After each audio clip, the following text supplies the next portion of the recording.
اعوذ باللہ من الشیطان الرجیم بسم اللہ الرحمن الرحیم اللہم صلی علی محمد وآل محمد وعجل فرج آل محمد ولا ندعون۔ تمام مومنین کو یا علی مدد والسلام علیکم ورحمۃ اللہ وبرکاتہ۔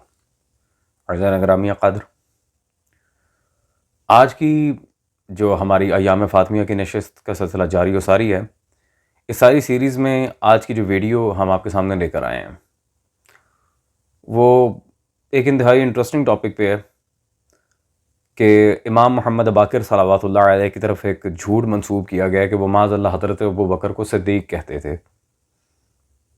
اس معاملے میں طاہر القادری صاحب نے ایک بیان ریکارڈ کروایا تھا، اس کا جواب آپ کے سامنے علمی اور فنی طریقے سے ہم دیں گے۔ پہلے آپ طاہر القادری صاحب کی ویڈیو دیکھیں، اس کے بعد ہم اپنے کمنٹس اس پر آپ کے سامنے رکھتے ہیں۔ Let's go. یہ اہل تشیع کی بڑے اونچے درجے کی ائمہ اثنا عشریہ کے اوپر بڑی معتبر اور معتمد کتاب ہے کشف الغمہ۔ بن عبداللہ کہتے ہیں فقلت، یہ بات سن کر میں نے کہا فتقول الصدیق، آپ بھی ابو بکر کو صدیق کہہ رہے ہیں؟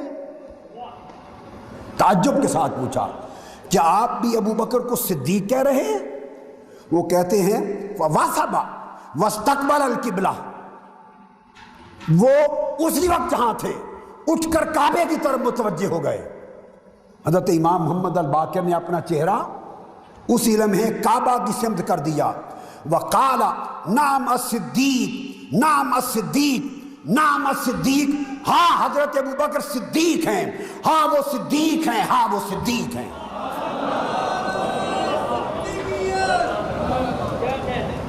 ہاں وہ صدیق ہیں، ہاں وہ صدیق ہیں، ہاں وہ صدیق ہیں۔ آگے پھر فرمایا فَمَن لَمْ يَكُنْ لَهُ الصِّدِّيقُ فَلَا صَدَّقَ اللَّهُ لَهُ قَوْلًا وَلَا فِي الدُّنْيَا وَلَا فِي الْآخِرَةِ، اور جو شخص حضرت ابو بکر کو صدیق نہ کہے، اللہ اس کی کسی بات کو نہ دنیا میں سچا کرے نہ آخرت میں سچا کرے۔ عزیزان گرامی قدر، طاہر القادری صاحب نے آپ کے سامنے جو بیان دیا، انہوں نے انتہائی چالاکی اور خیانت کے ساتھ اس بیان کو آپ کے سامنے نقل کیا۔ اس روایت کے لیفٹ اینڈ رائٹس کو انہوں نے بالکل نہیں دیکھا کہ آگے پیچھے کیا ہے، کیا سارا معاملہ ہے، سندن یہ روایت کیا ہے اور کیا ساری چیزیں جو پٹ اپ کی جاتی ہیں اصول حدیث کے لحاظ سے۔ اب میں آپ کے سامنے وہ روایت رکھتا ہوں جو طاہر القادری صاحب نے بیان کی تھی۔ یہ میرے پاس کتاب موجود ہے جی، کشف الغمہ فی معرفت الائمہ، شیخ اربلی رحمہ اللہ تعالیٰ، جلد نمبر 2 میں صفحہ نمبر 685 685 پر بالکل وہ روایت موجود ہے۔ عروہ بن عبداللہ نے امام محمد باقر ابا جعفر صلوات اللہ علیہ سے جب مسئلہ پوچھا تو وہ آگے جی نعم الصدیق، نعم الصدیق، نعم الصدیق، ہاں وہ صدیق ہیں، ہاں وہ صدیق ہیں، ہاں وہ صدیق ہیں، اور وہی ساری روایت جو طاہر القادری صاحب نے بیان کی، نعوذ باللہ۔ عزیزان گرامی قدر، پہلی بات تو یہ کہ کشف الغمہ کے بارے میں ایک ہم آپ کو بات واضح کر دیں کہ اس میں زیادہ تر جو روایات ہیں شیخ اربلی رحمہ اللہ تعالیٰ نے وہ اہل سنت کتب سے نقل کی ہیں۔ اب اس روایت کو شیخ اربلی رحمہ اللہ نے لیا کہاں سے ہے وہ ہم آپ کے سامنے بات واضح کر دیں۔ یہ میرے ہاتھ میں اس وقت کتاب موجود ہے، مطبوعہ دارالارشاد، جلد نمبر 2، حلیۃ الاولیاء۔ یہ کتاب امام اہل سنت ابو نعیم احمد بن عبداللہ اصفہانی شافعی المسلک، بہت بڑے امام اہل سنت کے ابو نعیم اصفہانی، بچہ جانتا ہے جو تھوڑا سا بھی یہ علماء اور طبقات الاعلام کا علم رکھتا ہے مدارس میں۔ اس کی جلد نمبر 2 میں امام محمد باقر صلوات اللہ علیہ کے چیپٹر میں یہاں پر روایت نمبر 3752 یہاں پر روایت موجود ہے، بالکل وہی سیم ایز اٹ از وہی روایت۔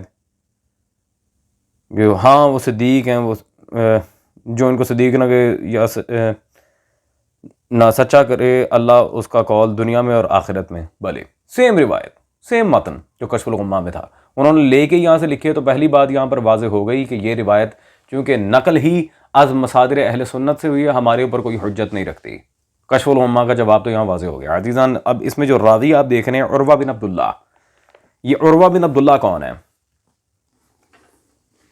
عزیزان، اس کے اوپر ہم جرح کریں گے، لیکن جرح کرنے سے پہلے میں بات واضح کر دوں کہ کشف الغمہ میں شیعہ مصادر سے یہ روایت نقل ہوئی، لہٰذا کشف الغمہ کا سارا معاملہ صاف ہے، مجھے جواب مزید دینے کی ضرورت نہیں، کیونکہ جب روایت ہمارے مصادر کی ہے ہی نہیں تو بات ختم ہو گئی۔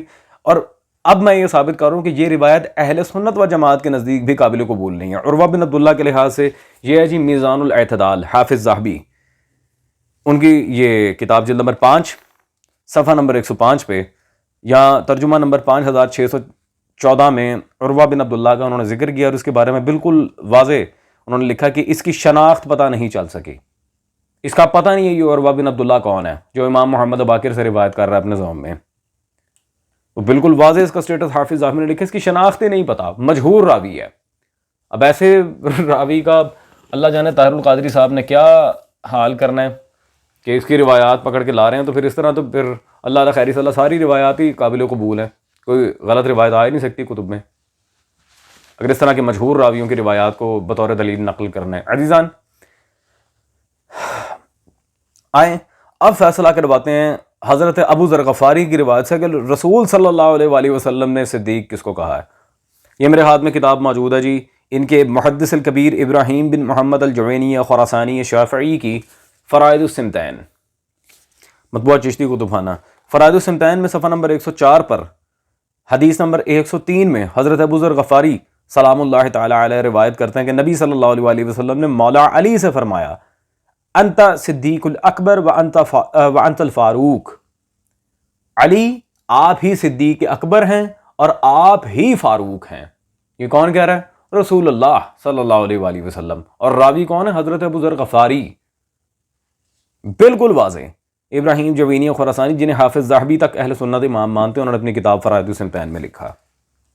تو بات بالکل صاف ہے، بالکل واضح ہے۔ عزیزان اب اس سے زیادہ مجھے نہیں لگتا کہ اس جملے کا اور کچھ جواب ہو سکتا ہے، اہل علم کے لیے اتنا کافی ہے۔ ہوتی آپ سے ملاقات اگلی نشست میں، ٹل دین ٹیک کیئر۔ سلطان دشت نئی نواب وارث۔